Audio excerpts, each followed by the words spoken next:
This podcast is presented by Skies Magazine. If you're interested in the Canadian aviation industry, Skies is your go-to multimedia resource for the latest news, in-depth features, stunning photography, and insightful video coverage. Whether you're an aviation professional or enthusiast, Skies is dedicated to keeping you informed and bringing your passion for aviation to life. Visit skiesmag.com to learn more and subscribe to stay updated on all things Canadian aviation. Hey everybody, this is your host Brian Morrison with a quick note. We have decided to start adding a blanket disclaimer for any episode where we interview a high-level officer from the RCAF. We live in a 24-hour news cycle and comments can be overtaken by events very quickly. So to put a time frame on things, this interview was made in late February. Fuel and ignition switches on. RPM switches set. TD switches normal. Doors and hatches closed. Light out. Strobe light on. Restart check is complete. Clear left. Engineers, start number 2. Starting 2. Wind 310, Pilot Project Podcast. Clear takeoff. Runway 31 left.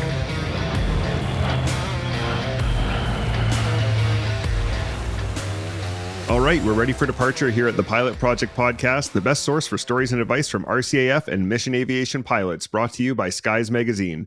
I'm your host, Brian Morrison. With me today is Major General Chris McKenna, a pilot in the RCAF and current commander of 1 Canadian Air Division, or 1CAD. Chris, welcome to the show. We're excited to have you here today. Hey, thanks very much, Brian. Really excited to do this today. Today, for part 1 of our chat with Chris, we are going to talk about his early career, his deployments to Afghanistan, and his time as CO of 450 Tactical Helicopter Squadron. But before we get into any of that, let's go through Chris's bio.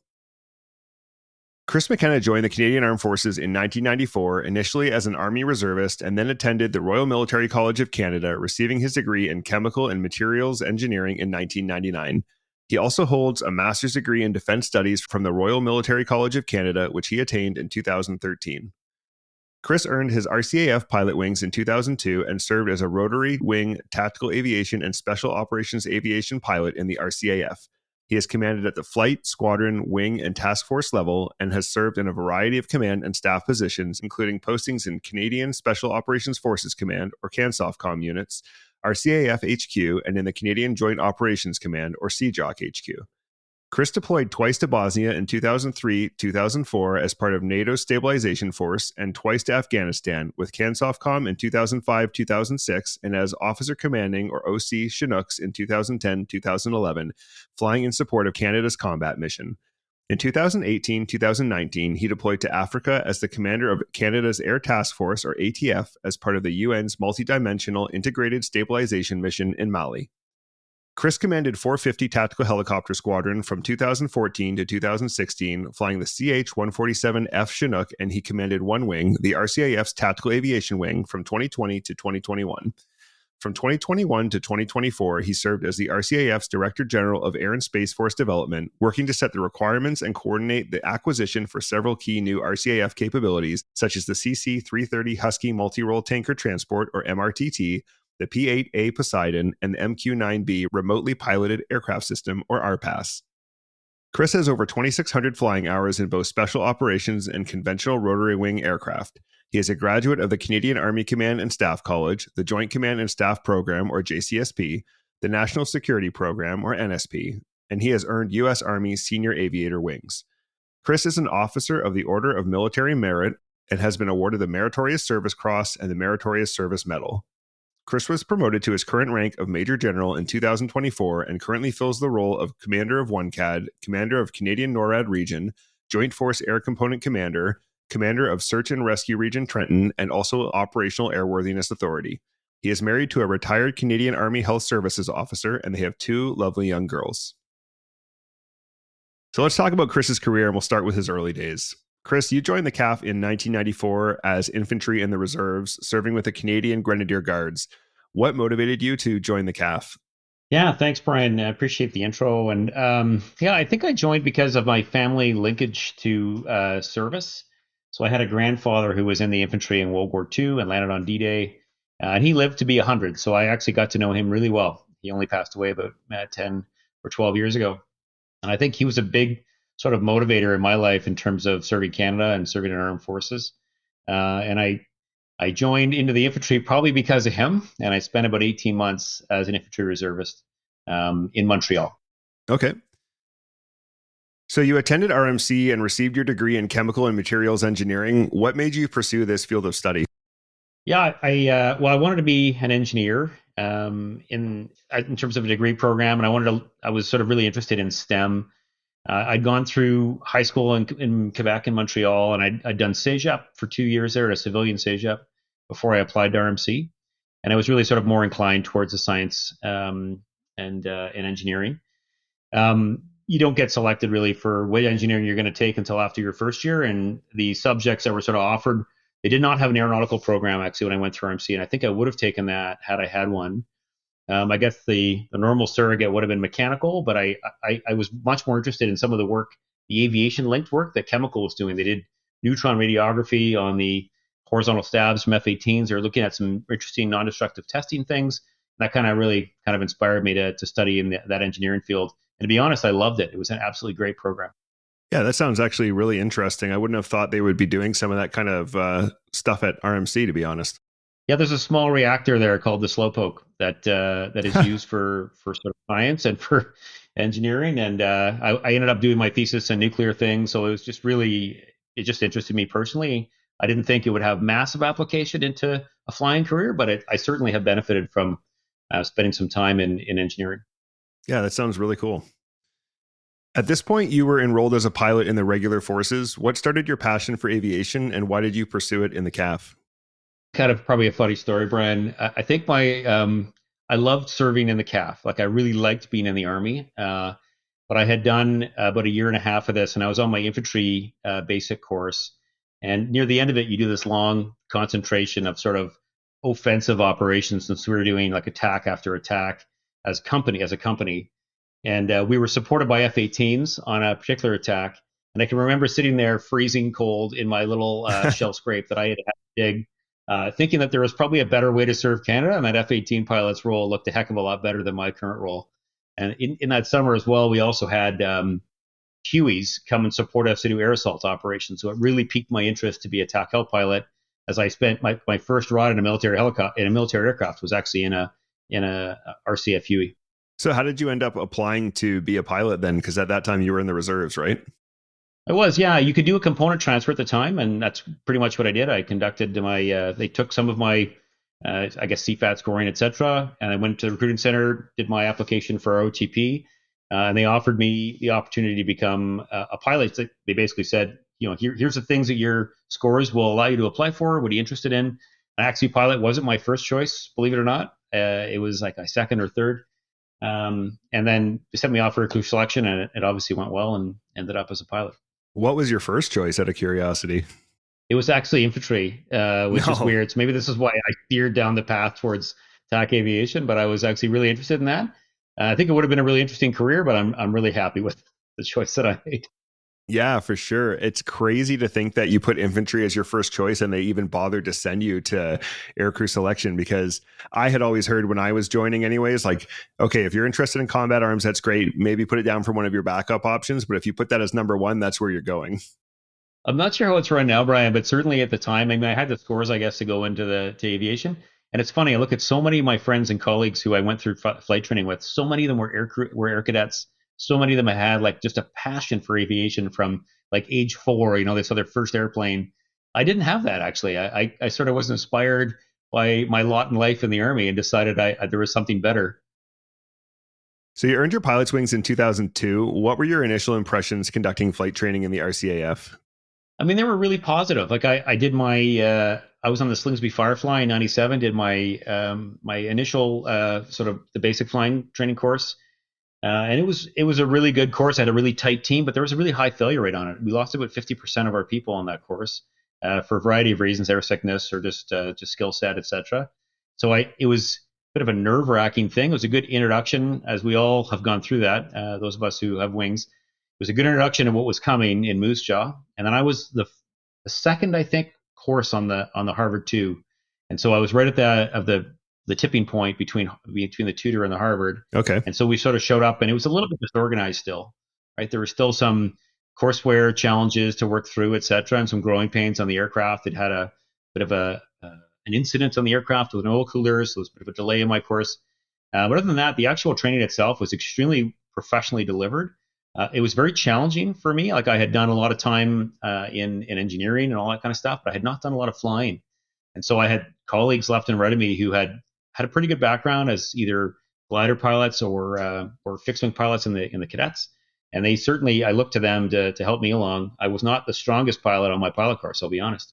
Did you have any particular challenges? I think for me, the instrument flying, like dealing with the rate of speed with the instrument aspects, which definitely steered me towards helicopter in the end. I was on course with a bunch of great folks, including Jeremy Hansen, our astronaut right now. So Jeremy was a class of mine at RMC, and he was a course mate of mine, and was clearly the best pilot on course. I'm not gonna mince words about that, but he helped a lot of us. Like he really did reach out and mentor a lot of us in a way that is just Jeremy's personality. That's awesome. So we had a very tight team, and we brought each other through the course. I think we had just one failure actually on the course, so it actually worked out pretty well. Well, flight training is definitely a team sport, right? I mean, it should be anyways, especially on these courses. Like there's obviously going to be the individual effort that you have to put in, but it's a way, way better experience when you have a tight course that helps each other. 100%. Yeah. So you guys were one of the first courses on the Harvard 2. Were you excited to fly the new aircraft, or were you like bummed out that you had missed out on the jet time? It's funny. I'd actually had five rides in the Tudor because I'd done an OJT in Winnipeg. And if you're going to laugh at this, but Lieutenant Kenny, so General Kenny as Lieutenant Kenny, was on OJT waiting for his F-18 course at the time. And I was this random officer cadet just sort of hanging out ops. Doing on the job training, and General Kenny, I guess, took pity on me or something, but he took me flying. I've reminded him about this a few years ago that my first number of flights on the Tudor were with him. And it was introduction to aerobatics, introduction to more G than I'd experienced to date, and then but I was really excited to be one of the first folks on the T6 on the Harvard, and so they were pretty shiny and new. They had like dozens of hours on them when I started flying them. And that was awesome. And we certainly, it was a great vibe in Moose Jaw because things were all brand new and a lot of fun. Yeah, they're a really cool aircraft. I've said that many times, but I love the Harvard. Yeah, me too. So when you were selected Hilo, was that what you were hoping to go? Yeah, so I was probably the most popular guy on my Phase 2 course because like from day one, when they ask you what you want to fly, I had done OJT at 408 Squadron in Edmonton for like almost 2 years because we had to wait a long time for our course because of the transition between fleets. And so I was sure that I wanted to fly TAC Aviation. And so I put my hand up day one saying, helicopters, please. And so I think that for those in the course who are looking for a fighter slot or a multi-engine slot, you sort of become non-dangerous to them, which is good. So yeah. I was pretty sure of what I wanted to do, and I'll be honest, I'm really happy with the choice I made. I've had a great career flying helicopters. Yeah, we've kind of talked about that was something you'd been inspired to do since your infantry days. So that's awesome. Yeah, absolutely. So let's talk about your time in Bosnia. You'd applied to Bosnia as a co-pilot for NATO peacekeeping missions as part of NATO's stabilization force in the area. Those missions were notorious for putting peacekeepers in difficult situations. What were your experiences like there? It was a great mission for a young co-pilot. So I had gotten my wings in 2002, and then I pretty rapidly got my Griffin qualification after I got posted to 408 Squadron. And they were on the hook to ramp up and go to Bosnia. And we were doing 56-day tours there, so 2-month tours, and rotating through. And so I did 2 of those. And it was in the 03-04 timeframe. So the theater was quite stable, I would say relatively safe. A lot of mines, obviously, on the ground. Yeah. But very little kinetic anything. It was like kind of like being a cop in a bad town, would be my best way to describe it. And really the things we were focused on from an aviation point of view were human smuggling, and there was a fair bit of that. So we spent a lot of time on the border, moving along, like flying at night on NVG with the searchlight, just looking to see if there was any smuggling and be able to cue ground forces to go and deal with that. And then weirdly, and this was not intuitive, illegal logging.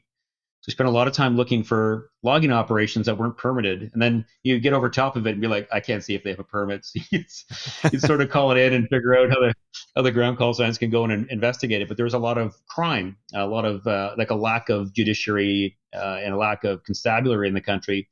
And so you were sort of filling that void as a peacekeeper at that point in the mission.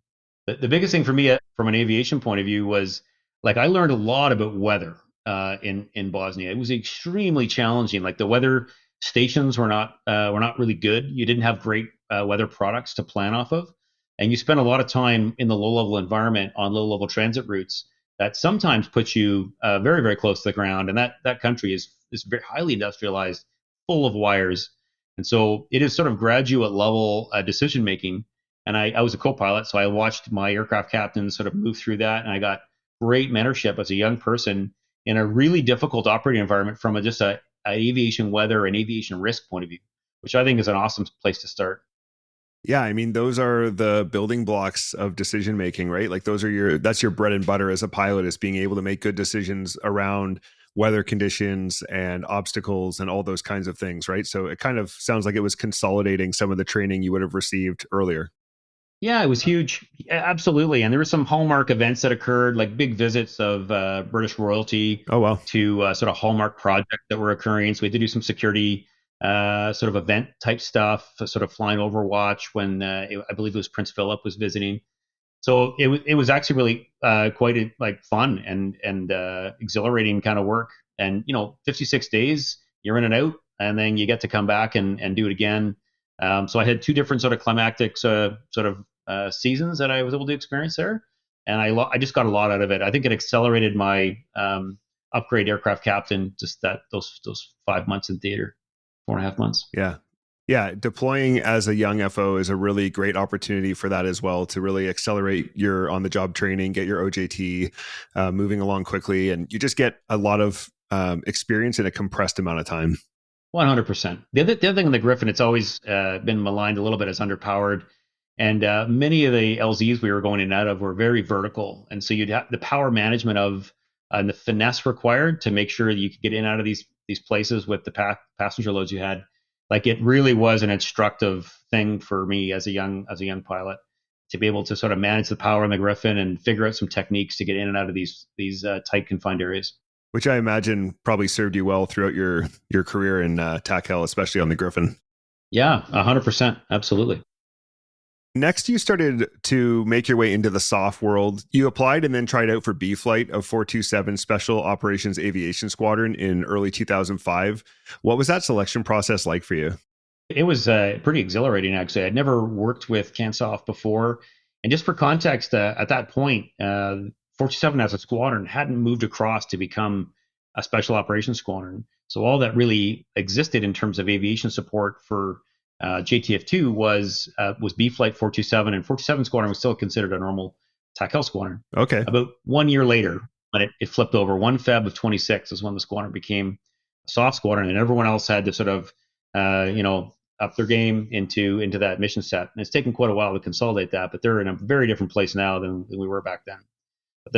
So it was a tryout, and they only had a couple of spots per year, probably not unlike what the Snowbirds do. They have 2 or 3 folks who rotate out a year.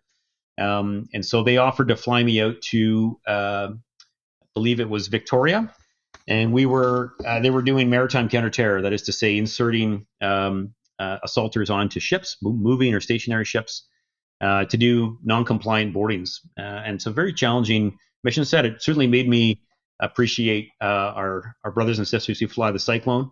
It's a really unforgiving environment. So they were doing that as a large training evolution for about 6 weeks. And they brought out 2 new pilots, myself and another friend of mine, who was actually already at 427, but not in the soft flight. And the way they evaluated us was rudimentary, I guess, based on what they do now. There's a much more rigorous process now. But they essentially went through a bunch of air lesson plans on how you do dynamic insert extract with the Griffin and what the techniques are. It's a very different hands and feet and power management thing. And so we walked through it in slow time with a lot of lectures. And then we did a very brief sort of famil, like a demo. And then we launched out and we set up, and they conducted a demo to a ship at anchor. And so they had the HMCS Annapolis along the FDU Pacific jetty in Esquimalt. And so the evaluator, who was one of the standards guys from the flight, showed me what a dynamic insert profile looked like. And then said, "Any questions?" And then he handed me control, and like the doors are off, and I'm flying in an immersion suit for the first time, so all super uncomfortable. I'd never had to fly like that before. And then he said, okay, show me one of those. so we did that for about an hour. And so just to see it, and it was really an instructional trip. They wanted to see, I think, that you could learn something new and that you could adapt to sort of new techniques for power management to make sure that you could be dynamic in the insert phase. I didn't feel like I did super well, I'll be honest, Brian, but I think I did well enough. Yeah. Was there any form of special forces selection after that at that time, or was that not part of the process yet? So at the time, there was an interview with the flight commander, which I had done, and there was that evaluation period. And we actually stayed out there for longer than that. I had that one flight, and then we stayed out there for about a week just to sort of see what the exercise was like, and they got a sense of who we were. And then they said, yeah, we're gonna at the end of the week, we're gonna take you into the flight, so you can expect a posting in the summer. And then obviously moved my family, and we posted into Petawawa, and then I conducted my course in the summer of 2005. And so, I think at the time it was about 12 or 15 ALPs, air lesson plans. And so we did that course throughout that summer. And then I was qualified so I went from aircraft captain as a TAC Hel pilot. And I stepped down now as a co-pilot for special operations aviation. As you learn all the different other things other than just hands and feet of insert, it's all the roles and missions you have to be expected to do. So what would you say was the biggest change as you transitioned from conventional tactical helicopter aviation to special operations? I think the expectation of readiness was the first one. So you're on a very short notice to move, and once you're qualified and you've closed the experience gap with the key mission sets, you're expected to hold standby, and it's a very short notice thing. Like, you were certainly not having a beer when you're on that, and you were certainly not very far from home or the base when that is occurring. Okay. And so you really have to adapt your lifestyle. It's like being a SAR pilot in many regards. You're just ready to go all the time.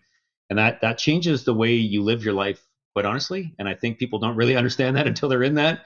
They realize, okay, I have some non-discretionary things in my life now that I can't really give up. And then just the way you think about where all your kit is, how it's placed, how you can shave seconds off of being in the air. It's really all about getting people onto the target to do something like a domestic counter-terror mission. And really, that was the focus of the flight back then. It wasn't so much international. They hadn't done anything in Afghanistan or overseas. They were really focused on hostage rescue and domestic counter-terror events. Okay.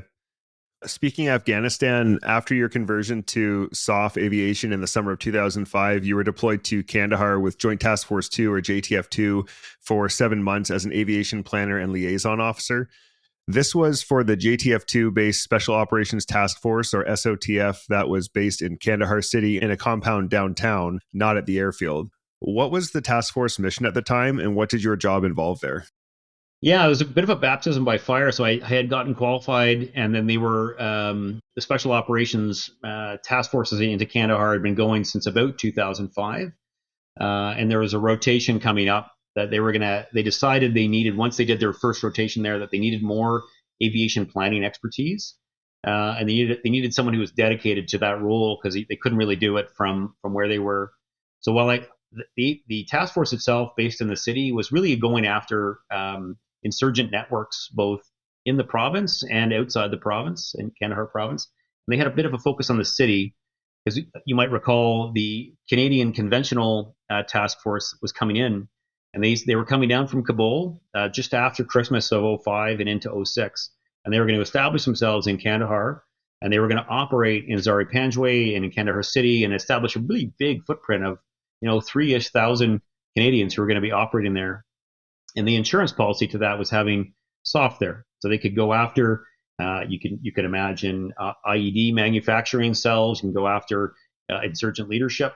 And that was their role, and my role in that was when they would launch into an operational planning cycle, I was expected to go and source rotary wing aviation, fixed wing aviation, any intelligence, surveillance, reconnaissance assets needed to support that mission, and then fires assets, so fighters or like an AC-130 gunship, that kind of thing. Wow. And so I spent all of my time, actually, I lived at the airfield, but I would go back and forth all the time to finalize the planning. And some of these missions would come together, quite honestly, from a trigger to like 4 or 5 hours later, they would be rolling out, and they needed that support really fast. So that's intense. It was quite a dynamic job. Yeah, no kidding. What was it like to work on the ground with JTF2 as a young Air Force officer? Yeah, I want to be clear. I wasn't on the ground in the sense I wasn't like on the X or whatever with them. I was in a support role. So I was either downtown at the the forward operating base that they occupied, or I was at the airfield. From my point of view, is I really had to up my game in terms of detail. The expectation of a carefully choreographed raid on a bad guy compound requires, unbelievable precision, and you need a lot of enablers to make that happen. Very specifically, ISR, intelligence, surveillance, reconnaissance assets. That is to say, like a remotely piloted aircraft in the sky with a camera looking at the target area, and it required fires platforms and rotary wing platforms to either do like an assault role to move someone onto a target, or to provide fire support. And so I spent a lot of time in the deep details of every plan to make sure that not just the plan itself was serviced, but all of the branches and sequels that could occur if something went wrong, just because there's so much at stake. Mm-hmm. Typically, these were very high risk missions that our guys were going to execute on behalf of Canada, and they deserved and needed really responsive air and aviation support. So that was a role I filled. Yeah. So this was a pretty violent tour. What challenges and formative experiences did you have as a result of this? I would say fatigue management was the first one. It's an extremely intense experience, and there was no leave in the middle of it or anything. I was just straight 7 months in a combat job, and I was one of one. I lived on Kandahar Airfield. I had a sergeant major that worked with me, a master warrant officer, who was the other sort of liaison officer for the ground side of things from JTF2. And him and I would coordinate all of these aspects, but we couldn't really spell each other off. Like, I couldn't really speak ground maneuver in the way that he could, and he couldn't really speak air maneuver and fires and ISR and all that stuff the way I could. We did our best, but I'll tell you, like, just managing the tempo and the speed.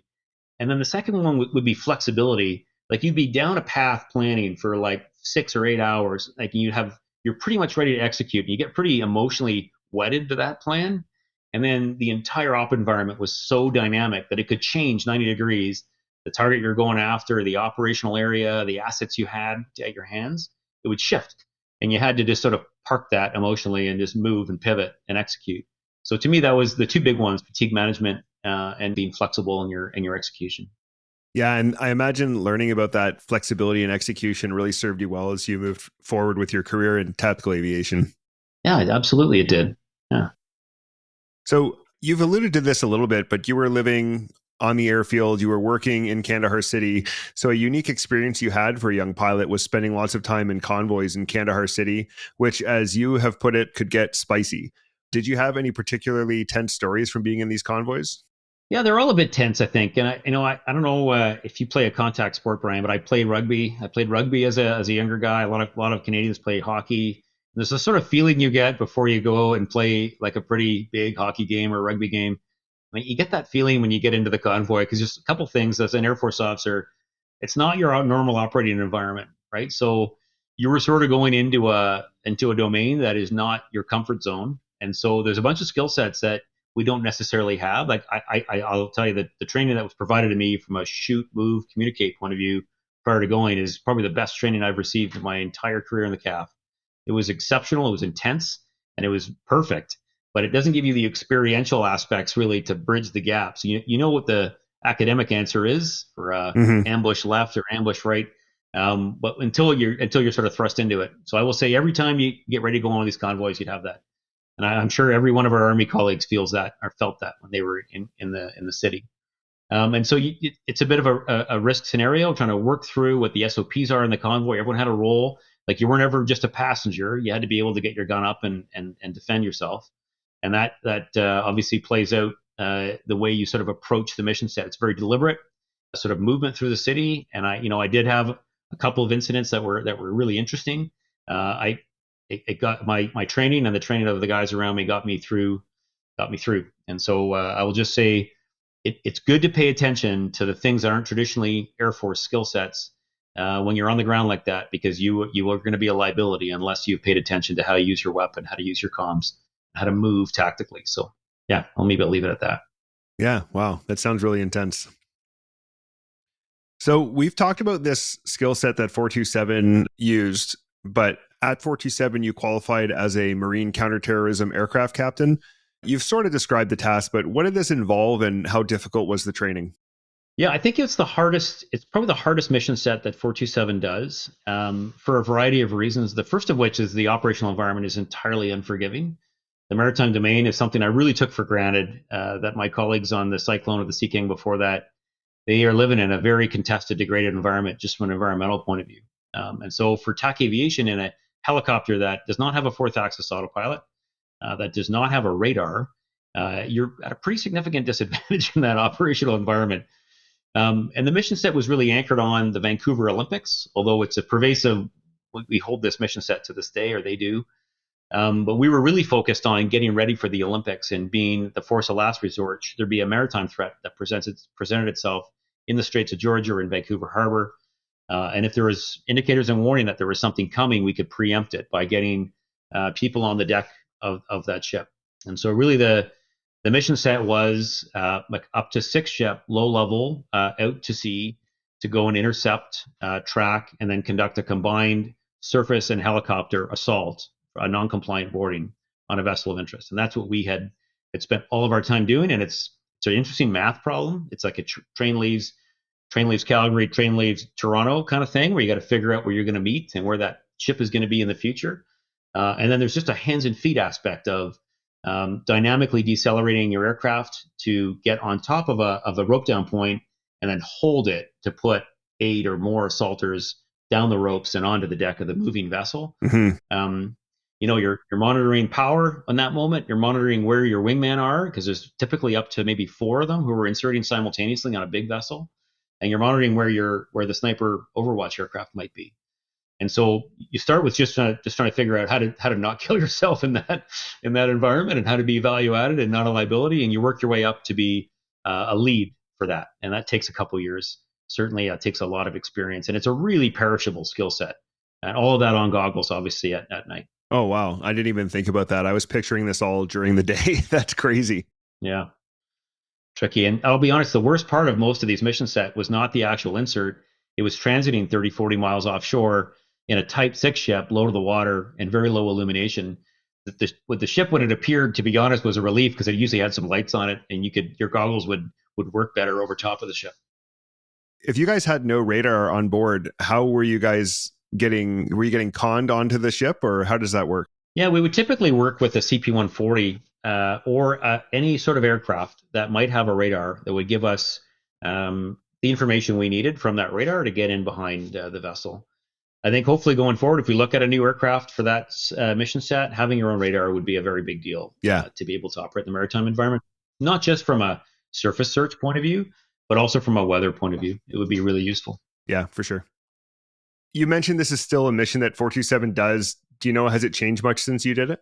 I think it has changed in the sense that we had such a small cadre of folks that had to hold standby for that prior to the changeover to a full special operations aviation squadron. And then through obviously a huge professionalization of how they deliver their training, how they qualify air crew, how they keep them current, the funding levels in the unit now allow us to obviously allow them to do a lot more of it.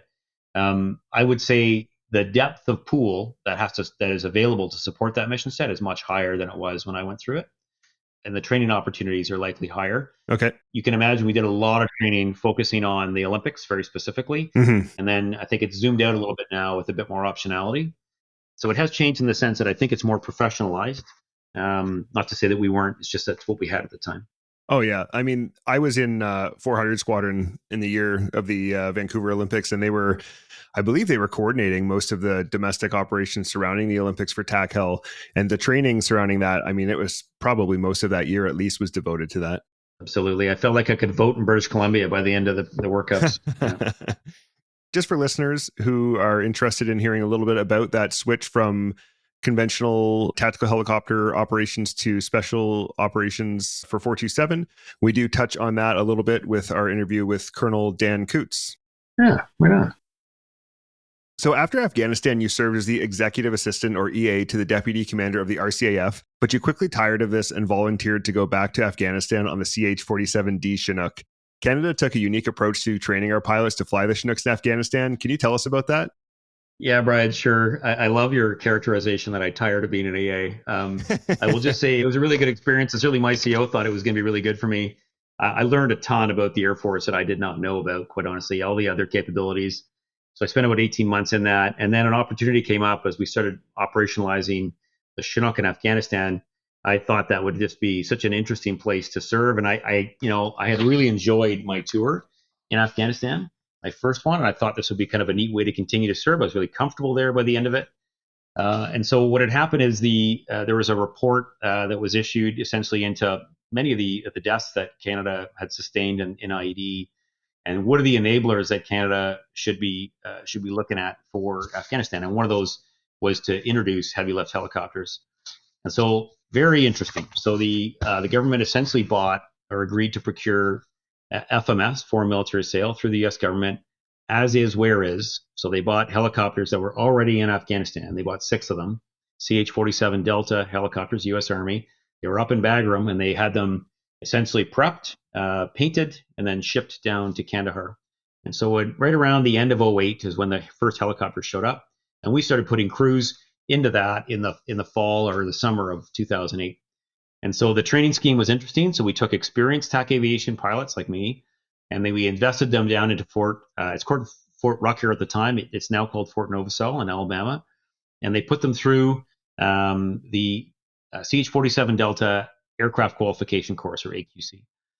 And so about a 4-month course, about a month of ground school, 3 months of flying. I would say about 40 hours total on that course to fly. And really good instruction, honestly, like tremendous instruction. Like the ground school is the best I ever received in my career, if I'm being honest. Oh, wow. The U.S. Army does a extremely good job on making you deeply understand the airplane, the mechanics of it, which was good. It served me well in Afghanistan. And then the flight training was a bit more limited than I was used to, in the sense that it was really the aircraft handling, confined areas, emergencies, run-on landings, sort of emergency procedure stuff, off-level landings, etc. So all the little bits and pieces that we would look at in a standard maneuver manual task, sort of assembled. You do a day check ride, a night check ride, and then an IFR check ride. And then you pop out with 40 hours on the airplane, but you haven't really had to operationally employ it. And so that was the challenge, is that we had to bridge that gap a little bit. We did it in 2 ways. One was we sent all of our crews to the UK, and we did a 5-day simulator concentration that was tactically focused. And so the Brits tried to imprint upon us how they tactically employed their Chinook. And that's all well and good, but the cockpit is different. Mm-hmm. And so you were executing these sort of air assaults in a different cockpit where things were in different places. So that was tricky. And then they also added on what we called seasoning. So they would take us and put us at U.S. Army National Guard units, and you'd fly there for 2 weeks. And it was real hit or miss. I went to the California Guard in Stockton, California. And I spent 2 weeks with them. And it was a bunch of sort of older Chief Warrant Officer 4s. And in the U.S. Army, Chief Warrant Officers fly. And so it's a different story. They're like your, I would say, like senior captains on your unit. Okay. And so a Chief Warrant Officer 4 is a very experienced pilot, probably 2,500, 3,000 hours. And they would just get their arms around you. And to be honest, it was amazing. That was the juice of this program, was them training us. Because they would take you and say, okay, I know you're going to be in Kandahar in a month and a half. So let's just do night air assault dust balls to off levels. So you have to land on 10-degree pitch or 15-degree pitch, and just repeat over and over and over again. So that's all I did really, was air assault landings with them. And then they took us into the mountains. So we went into the Marine Corps Mountain Warfare Training Center in Bridgeport, California. It's at like 8,000 feet. And we're assaulting up into 10,000 and using U.S. Marines to do it. And so just the experience was unbelievable from a power management and a hands and feet point of view. I don't think we would have succeeded without that. Yeah. And I just want to translate a couple helicopter terms there, and you can let me know if I get these right. Sure. So air assault, I'm assuming an air assault landing is just like a very large group of helicopters landing together to offload troops.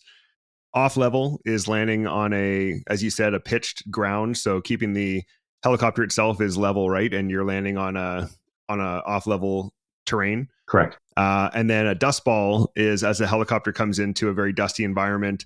Obviously, anyone who's seen a video of it, a ton of dust blows up and you lose visual references, and you have to still be able to land in that. Yeah, exactly right on all 3 counts. Right on. So you said you came out with about 40 hours of experience plus your time with the National Guard. That's not a ton of experience on type to deploy to Afghanistan with. How did you feel about this approach? Yeah, very, very nervous, Brian. To be honest, So by the time I got there, there had been two rotations, two 6-month rotations on the helicopter in theater. So the first OC was a guy by the name of Major John Knoll. He stood it all up on the Chinook, and that was probably the riskiest point we had. Aircraft delivered kind of in '08. And then it transitioned to a guy named Darrell Adams, who's now a colonel, and then a guy named Jeff Wedman, who I took over from in the summer of 2010. Because of the Vancouver Olympics, the 6-month tours went away, and we actually did 9.5, 10-month tours. We extended 2 of them, sort of took the middle tour out and gave that to the Olympics. And so it was almost a year-long tour that we do.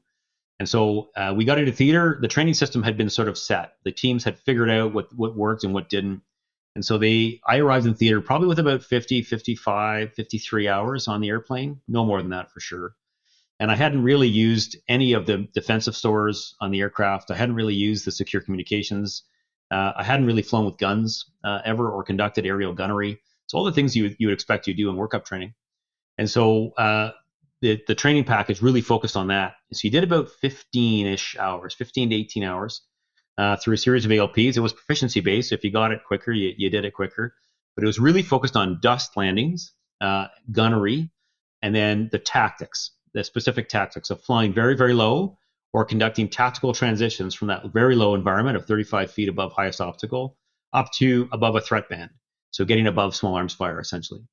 And so the things you would have gotten on an OTU in Canada were sort of jammed into like 18 hours, thrown at you intensively, day, night, and sort of wrapped all around with a familiarization of the entire area of operation. So you saw at least one forward operating base, like at least once before you went in there, like in anger. But I was an aircraft captain, and so I did my check ride as an AC, and then right into it as an operational aircraft captain, and ended up leading air assaults within 2 or 3 weeks of being qualified on the line. That's wild. So you led the Canadian Helicopter Forces in Afghanistan, or CHFA Chinook flight, from July 2010 to April 2011. What was your role in that? Yeah, I was a flight commander it was a normal flight commander job. So you were in charge of essentially all of the air crew. We didn't have command and control of the maintenance element. That was under our SAMU, or our maintenance officer. So I had about 6 crews in theater any given time. And the way that we worked it is the flight warrant officer and myself, we did the 10-month tour, but my crews would rotate in 6-month blocks, but they were all staggered. So every month or so, I had 2 crews arriving, 2 crews leaving. It was like that for the entire tour. And so we managed and held all of the Chinook capability for the 10-month period under the leadership of myself and my flight warrant officer. Okay. And I guess with that rotation system kind of ensures that you never have all of your Chinook pilots at once don't have experience in country. Yeah, I'll be honest, that was designed as the mitigation against the fact that you couldn't do theater mission specific training collectively before deploying as like a task force, as you would expect we would do for other missions. Because it was such a new capability that we didn't have any Chinooks in Canada to fly on. That was the only way to do it safely. And to be honest, it did carry the day. We did bring everyone home on the Chinook, although we had a couple of incidents that we'll talk about later. Yeah, for sure. So how had things changed in Afghanistan from your first tour? I'll say really significantly, in a way that was far more kinetic or far more violent on my second tour. If you recall, in 2005, when I went there for my first tour, Afghanistan was like the second tier show. The U.S. had invested deeply in Iraq. They had most of their key forces deployed in Iraq, and Afghanistan was kind of what they would call an economy of effort operation, where they only had about 30,000 troops in theater total. It sounds like a lot. It is, but it's a very big country. Mm-hmm. And by the time I came back in 2010, I think there was about 100,000 troops. And Kandahar, as an airfield, exploded in terms of its size. So my first tour, there was just the area south of the runway that we would be living in. There's a whole new complex to the north when I got there, and that's where we flew out of on the north side of Kandahar Airfield. And so the operating base had expanded quite significantly. The context had changed because there was way more density of troops, which meant there was way more violence because they were in contact with the enemy. So the Chinook has more than a few hands and feet gotchas. Can you tell us about a few of these quirks? Yeah, the Chinook is an amazing aircraft to fly, and I am now emotionally attached to it for the rest of my life. I truly and fully love that airplane. It was a beautiful design that persists, from 1962 to today. but there's a few gotchas. I guess the first, from a hands and feet point of view, is that cyclic isn't cyclic, so that's your control stick. So normally in a one disc helicopter, if you push the stick forward, the whole disc tilts forward, and the resultant vector pushes you forward. In the Chinook, it's differential collective pitch. So if you push the cyclic forward, the forward rotor reduces collective pitch, and the aft rotor increases collective pitch, and allows you to transition forward. And so there's some little gotchas that go with that. But the big one is the cyclic position on the ground. Because of that, if you push forward on the cyclic, the aft rotor lifts off the ground more. It's a very dangerous aircraft if you add a bunch of forward cyclic when you land. And so in a Griffin, if I was to land a Griffin on a run-on landing, I put a bunch of forward cyclic in, all I would do is the aircraft would just run on a bit longer or faster. There'd be no danger really. In the Chinook, as you land, if you put forward cyclic in, the aft wheels will come off the ground and you will kneel the aircraft. Like put a whole bunch of pressure on the front oleos, and this is a condition where the aircraft can flip over very, very easily. And so in the checklist for the Chinook, there's a cyclic neutral sort of call you have to make as you land. Flight controls neutral is the call. And so in one of my first missions, I was actually tasked to fly our defense minister out to Mazumgar. It was like 45 degrees Celsius, very spicy day, lots of shooting going on in the area. And so I went out there with the Griffins, and I landed in Mazumgar, did a nice dynamic landing, put it on the ground, and I did not pay attention where my cyclic was. And sure enough, I kneeled it, and as the defense minister was walking off the ramp came up off the ground, and he sort of stumbled off, and I was like, oh my God, like day one, I'm going to get fired. Oh no. No one got hurt, obviously, and I learned, like, my aircraft, sort of my co-pilot, who was a bit more experienced than me at this point, was like, hey, maybe center the cyclic and don't hurt your defense minister. So it was kind of a moment. Oh man, I think most of us either have or will have one of those experiences.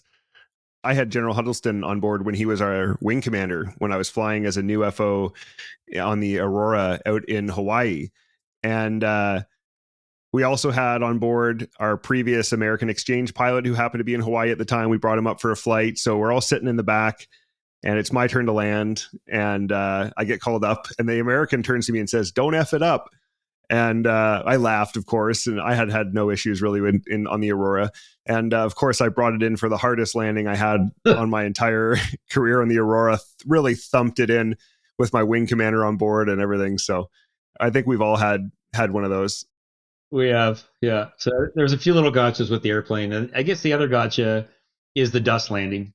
It's a real technique thing on the Chinook in Afghanistan. It's like fine talcum powder. And it just builds and builds and builds, and you go to zero vis very quick. So you have to fly a very specific, prescriptive approach through windows, like gates. And it takes a little while to get used to that. And so if you don't do it right, you can end up flipping the aircraft over because you'll have lateral drift in the terminal stages of the approach. And you'll just shear the gear off and flip over. So there's a lot of risk. And as a Chinook pilot in Afghanistan, I think I probably did over 1,000 dust bowl landings. So you end up doing a lot of them. Wow. So this is something we eventually intend to do a full episode on with the co-pilot of the aircraft. On August 5th, 2010, Blowtorch 6-1, a CH-147D Chinook, was shot down in Afghanistan. Can you take us through that day from your perspective? Yeah, sure. Brian, it was a tough day, and it still sort of sits burned into my brain. I will say the outcome was really good. Everyone got home safe. So I'll spoil the end to begin with, which I think we can talk about it so easily. Yeah, for sure. That day was an interesting day where I was not flying. I flew a lot in Afghanistan. I flew about 500 hours in 10 months there. So I was flying almost every day. And it was rare that I wasn't flying. And when I wasn't flying, I was doing some sort of painful administration thing. And this day my crews would rotate. So I was writing their PERs. And for the listeners, the dreaded PER is the old evaluation system. It stands for Personnel Evaluation Report. It has been replaced by the PACE system, and they were written annually as well as for deployments. And I was in my office, and someone came in to grab me to bring me down to the ops center. They said, and I asked them what for, and they said, I just come to the ops center right now. So I walk, and we had a feed from the Predator UAV in there, so you could watch things live that would occur in theater. And I literally walked into the image of one of my Chinooks that was now crashed on the ground, on fire. You could see the flames all around it, and you could see my people crawling or running away from it. And so I'll tell you, I don't think it was like a gut punch. I don't think I was ready for that. No kidding. Moment. emotionally, because it's tough, right, to manage your own emotions and then realize you got to do something. You got to do something about this. Like, this is going to be bad. That particular crew had a normal day, a normal tasking day, and they weren't doing anything abnormal for the theater. So they had been tasked to what we call a ring route. So you would just sort of move people and stuff all around theater, sort of bouncing between forward operating bases. And our planners would have pulled together probably 50 or 60 requests for movement into this cohesive plan. They did that every day for the next day. And so these guys went way up to the north of Kandahar, up to a U.S. soft base, and did some insert stuff there. And they had to do some slinging up there. And so because of the slinging, they had an extra crew member, because one of our crew members had to go into the hole. There's a trap door where you can look at the load that's on the hook. So when the flight engineer did that, we had to put another person on their gun. So we had a 6-person crew instead of a 5-person crew. And so they went into Mazumgar, which was a forward operating base about 25 kilometers or so west of Kandahar City. And it's a Canadian Forces base, like massive, like a company plus size base. So very big tanks there, a lot of labs there, so pretty safe. And they landed in there and they offloaded all their passengers and loaded on a bunch of new ones. And the ones that they loaded on it was actually a recce from the tour that was coming to replace the guys who were there. Okay. So they had sort of leadership in the back. They had majors and sergeant majors from the outgoing and incoming tour together in the back, and then a whole sort of flotsam and jetsam of Americans and aid agency people, etc., because we moved everyone around the theater. They took off out of there, and when you interview the co-pilot, he'll probably tell you the story, hands and feet story of it, so I won't ruin it all. But they took off out of there, dropped down low level, and they were going to a pretty proximate little forward operating location, which is the Panjwai District Center, was their next stop, and it's like 4 or 5 kilometers away. But you're always trying to mix up your routes in and out. And so they went a certain route. They went down to low levels. So they were probably at about 50 feet at 100, 120 knots, and they had their Griffins in tow. And then they got hit with what we believe was a whole bunch of machine gun fire from the bottom, and what we believe was a rocket propelled grenade that hit their left main fuel tank. Wow. And caused it to explode. So you can imagine that moment in the sky. And then big fireball, obviously, from all that gas exploding. The airplane stayed together, which tells you everything you need to know about the Chinook. And then that fireball wrapped around the back of the airplane. And just the way the airflow goes in the Chinook is it all came into the cabin. And so you ended up with like a ton of smoke and everything just pouring from back to front in the cabin. And so flames and smoke. So the ramp, you can imagine the ramp flight engineer is sitting on a seat on his gun facing aft and got pretty much enveloped in that and was wearing all his gear. So I'll tell you, like, Nomex is a thing, and definitely respect Nomex. It's really good. Saved everybody. No kidding. But then you can imagine the chaos, right? Like the airplane's shuttering now. It's starting to come apart. A big chunk of it's fallen off.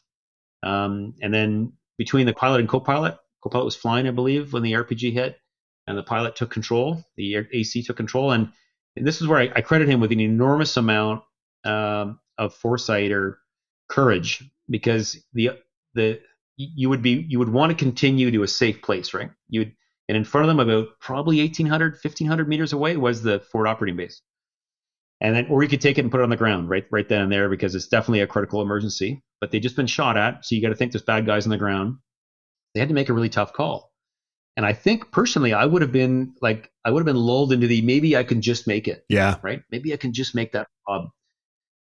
But Bill took control and just said, nope, right to ground, and just leveled it and took it right into a field straight ahead. And weirdly, there was a report that it was a hard landing, but everyone from the incident are like, no, it wasn't a hard landing actually at all. He put it down onto the field, and then they conducted an evacuation. And there was just some really interesting moments in there where, as an example, a lot of our gunners were Army reservists. And so these are inexperienced young corporals. And they had some incredible foresight. One of them took the pin out of the C6, the door gun, the left door, and he threw it out. So it opened another opening for people to get out, because that normally you would not be able to get out over that gun. And about 5 or 6 people got out over in that exit. And I think if they hadn't had that, they might not have lived. Wow. But everyone got out of the airplane, and they kind of got behind a wall they put a wall between themselves and the airplane, but the airplane started burning, and we carried like 7,000 rounds of ammunition on the airplane, so it started cooking off, and all the flares were cooking off. So they initially started on the airplane side of the wall, and I think they jumped over figuring, I think I'd rather face the enemy than the blowing up aircraft. Yeah. And they did that. And then, I mean, there's a story that goes with that I'll let the co-pilot tell you. But the quick reaction force from Azamgar saw this occur. It was about 2 or 3 clicks away, and they were already dressed. They just come in from another incident.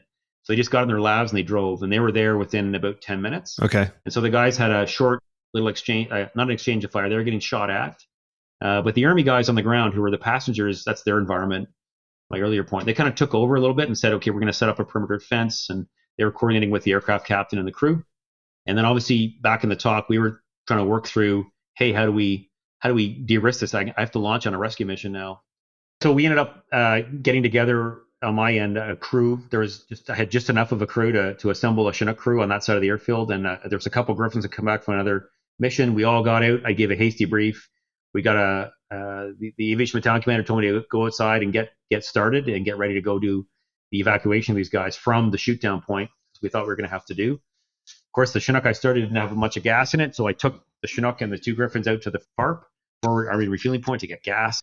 I rapidly got a bunch of gas, and then we launched, at which point the ops center called me back and said, okay, it's sorted now. There's a QRFs on the ground, but come back here, stay running just in case. So I dismounted then, brought it back, dismounted, went into the operations center. It was kind of sitting there fully kitted for a couple hours while we figured out what the best course of action was. And then we went and got them that evening. And so the folks on the ground got put into a lab. They got driven back to the Fort Operating Base. And then I flew out there and picked them up. And the best thing I heard all day was Bill's voice on the intercom as he plugged his helmet in when he got in the airplane. I'm like, hey, buddy, how are you? He's like, I had a bit of a hard day, you know? So we had a chat all the way back to Canada. We purposely it went down to the desert where there was no threat. It did a transition up high, and we came back high level, so it was just chill. There was no reason to smash the aircraft around or fly tactically. And I did like a normal approach back into Kandahar, and we brought those guys right to the hospital. Yeah. Just to make sure, you never know, right? We want to make sure that everyone got checked out by the flight surge. So not just the aircrew, but all the passengers were looked after. The aircrew kind of got a look at from the aircrew medical side. And then we all sort of reconvened that night in our barracks. Yeah. It's funny. I remember that day. So Bill was in my squadron, right? He was from 400 Squadron. Yeah. And I remember working, I believe I was working in ops that day, or whenever the news hit anyways. I'm not sure how long it took for the news to get back to Canada, but we were working in squadron ops at 400 Squadron when this all happened. So I remember that day quite well. Yeah, it was tough. Yeah. Yeah. So I'd imagine there was considerable fear to get back in the cockpit after that incident. How did you manage this apprehension amongst the crews? Yeah, I'll tell you, Brian, it was tough. Like all of us, me included, had some apprehension about going back out. I think that's natural for any one of us. But for sure, the discussion I had with my standard officer, the discussions I had with my CO, and I had an awesome flight warrant officer by the name of Jake Boucher, who ended up becoming the 1CAD chief. Jake is just an inspirational guy and just a great singer and CO. And so him and I had a lot of talks about how we approach this tonight. You know, in the end, the analogy, quite honestly, is the way the Army deals with a mobility kill on one of their vehicles. So they would hit an IED, the vehicle would be hurt, the crew would be unhurt, the vehicle would be extracted, the crew would go back, have a day or so to reset, but they'd be expected to get back into a new lab and go and do their job. And so that was the challenge that night, was trying to convince everyone, like, we're going to take a pause, like a one-day pause, take a breath, look at our tactics to make sure that what we were doing wasn't reckless, and have a look at the incident rapidly. What do we need to tweak to make sure we're still doing this safely? One of the decisions at that point was, well, we're going to flip this to nights. So we're going to do even the mundane things we're going to do at night, which dramatically increased the hands and feet risk and the environmental risk, but it reduced the operational get shot down risk. Right. Because they just can't see you. And so that was a pivot. And then we sort of had like a lot of talks as a team. Like, so tomorrow, you know, we're in combat. The ground force, they need us back in the air tomorrow. They need the Griffins in the air over top of them to protect them, and they need us flying them out to the FOB, because I don't want to have our hesitancy result in them now doing more convoys and getting blown up. So the conveyance, or the argument I made to the team, was like, they really need us, and we can't give in at this moment. This is super important we get back on the horse. And so that's what we did. We did a one-day pause, looked at tactics, and we did a check ride, not a check ride, but a standards ride for each one of the aircrew. So they got a chance to go up and just do an easy trip. So we went out into the desert. They got to do some shooting. They did a little bit of dust landing practice. They did some approaches to the airfield. It was very, very low intensity, just to make them sort of comfortable back in the airplane. And then we did a bit of another check-in where we asked them, okay, so are you good to go tomorrow? I think we're good. And everyone typically on the surface says yes. And then I will just say it's a real journey, because as a leader for both myself and with Jake Boucher, we had to spend a lot of individual time with people and in different ways, just adapting who's the best guy to talk to that person. So sometimes it was Jake, sometimes it was me, sometimes it was Padre or a buddy. So just managing who the person is that needs to talk to that person and get them through it. And then just staying close, like checking in with them routinely. So I flew with Bill afterwards for a bunch of missions, just because, well, one, we got along really well. He's a friend of mine and it was comfortable. But not everyone had the easy path. So some folks flew for a little while and just said, like, they're rotating out and they're like, this actually wasn't great. I'm not in a great place. And there's some folks who actually ended up, really one of them who didn't end up flying again. Okay. And so it was tough, but you really had to sort of apply a lot of empathy to the problem and just work through it. Yeah. Yeah, we saw that on the Aurora fleet when aircraft 103 went off the runway in Greenwood. It takes time. Everybody reacts in different ways, and it takes time sometimes for those reactions to surface. And you'd think, okay, this was quite a while ago, and then all of a sudden you'd realize, like, this person still needs reassurance, or like you said, it takes a personal approach. Yeah, and some injuries from, maybe it's still a really traumatic event, and some injuries from that don't really manifest for a number of weeks. Mm-hmm. It's just one of those leadership moments where, as a flight supervisor, you got to spend a lot of time walking the line, talking to your people, and then just be honest, being in the cockpit flying with them. Yeah. Be it a flight engineer, a gunner, or a pilot. Yeah. Yeah.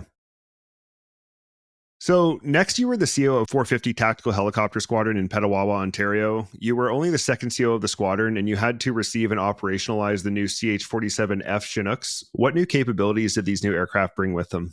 Yeah, so I guess first of all, it was a Chinook in Canada, so which we hadn't had yet. So obviously we were the D model Chinooks we flew in Afghanistan ended up in a boneyard. They ended up going down to Davis-Monthan and getting wrapped up. One of them went to the Air Force Museum, so they were not flying when they came home. There was a discussion about that, and that was sort of that was rejected. The infrastructure in the aircraft kind of arrived coincidentally. I think there was about a 6-month period where we had to host a couple of aircraft over at 427. But they built this unbelievably beautiful, if you haven't been to 450, I really encourage it, infrastructure for the new Cape. And then all the simulators obviously installed there, so a big training focus. But the Cape, the aircraft itself was a whole step level more capable than the D model Chinook. So the first was it had a dual digital automatic flight control system. So it gave you a 4th axis autopilot. So with the 4th axis autopilot, this aircraft offered us the ability to do a lot more automation. And then you didn't have to do the things like we did in Afghanistan, where you had to sort of fly through gates and conduct a procedural landing, which is a little bit risky. In this case, the dual digital automatic flight control system, a couple flicks of the button and the aircraft will just sit in the hover, and you can maneuver it left, right, forward, aft in 1-foot increments with the click of a button, or you can move it up and down in 1-foot increments. So you could be fully enveloped in a dust ball. You'd have a Doppler-based or an EGI-based, embedded GPS INS-based hover display, and you could land and take off like that if you needed to. So that was the big one. It really de-risked degraded visual environment, that is to say snow or dust. So for Canada's context, super important. Yeah. And then the second was it had 30 modifications from a normal U.S. Army Chinook. Some of them were small, some of them were large. We were going to be putting a counter missile system on it that was very advanced, and we did. That required a lot of power, so there's a big power redesign for the aircraft. Had a bigger APU, it had bigger generators on the engines. And it had things like a power down ramp, because the Chinook itself is just of gravity. It just falls with gravity, that ramp.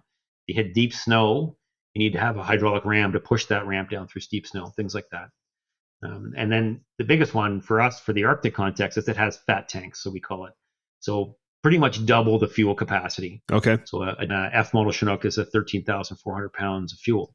And so that allows you to do about 600 miles in the aircraft, which is pretty good for a helicopter. So from a flying and maintenance perspective, what challenges had to be faced in terms of bringing this new aircraft online? Yeah, Brian, it was like starting something brand new from scratch. And I think we all underestimate, every one of our fleets that we bring on, how much work that actually is. Mm-hmm. So to get an accredited maintenance organization up and running, trained, and then have a quality management program up and running, have a supply chain that's linked in to the way you record keep for maintenance. Like we all come on squadron and that's there, right? So when you start something new, and this was not like even out with the old, in with the new, there was nothing before, and we're starting from the ground zero, building relationships with the OEM, with Boeing, who had a big office in the building, and building relationships with our training partner from CAE. And so there was a lot of storming going on, right? Trying to figure out the relationships and trying to figure everything out. And the biggest takeaway for me was how dedicated people were to make it work, because they were both civilian and military, Boeing, CAE, and the CAF and the RCAF. But then it put a lot more stress on the mid-level. Like I would say the A-level C releaser in the maintenance world, supply techs, master corporals were just getting pushed to their limit because there's not that many of them. And then, you're just carrying a lot of risk in terms of the procedures aren't fully gelled yet. So you're just carrying risk in everything you're doing. And as you mature the aircraft and go through its test and eval, it's getting better and better and better. But that first chunk of time, you're putting a lot on the shoulders of really junior people, and they feel it. Mm-hmm. They get stressed out and burnt out. And it's not because it's not because I'm pushing them too hard. They're just super professional. They want to get it done, and they put a lot of pressure on themselves as well. There's only so much of that you can control. Yeah.